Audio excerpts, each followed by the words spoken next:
আসসালামু আলাইকুম রহমতুল্লাহি ওবারাকাতু। অনেকের অনেক কিছু হারিয়ে যায়, অনেকের অনেক মূল্যবান সম্পদ হারিয়ে যায়, অনেক দামি সম্পদ চুরি নিয়ে যায়। অনেকে অনেক জায়গায় যান, ঘুরতে যান, জিনিসপত্র চুরি হয়ে যায়, অথবা ঘর থেকে চুরি হয়ে যায়, অথবা ঘরের আত্মীয় স্বজনরাই সেই চোরকৃত সেই চুরিকৃত মাল নিয়ে যায়।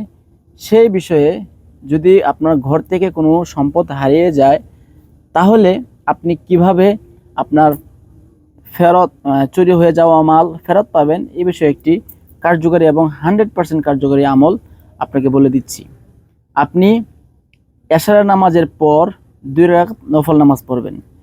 এশারের নামাজের পর 2 রাকাত নফল নামাজ পড়ার পর আপনি ইয়া খবিরনি আখবিরনি ইয়া খবিরনি আখবিরনি এই আমলটি আপনি 100 বার পাঠ করবেন। 100 বার পাঠ করার পরে আপনি বিসমিল্লাহি তাওয়াক্কালতু আলাল্লাহ বলে ডান দিক থেকে ডান কাত হয়ে আপনি শুয়ে পড়বেন। ডান কাত হয়ে শুয়ে পড়বেন এবং মনে মনে চিন্তা করবেন যে আপনার সম্পদটা বা চুরিকৃত মালটা যে নিছে তার নামটা যেন আল্লাহ পাক আপনার ব্রেনে দেয়া দেয়। এই ধারণা করে আপনি শুয়ে পড়বেন। সকালবেলা ইনশাআল্লাহ ইনশাআল্লাহ ইনশাআল্লাহ আপনার যেখানে আল্লাহ পাক দেয়া দিবে যে আপনার সম্পদটা কে নিয়েছে, আপনার সম্পদ কে চুরি করেছে। আসসালামু আলাইকুম।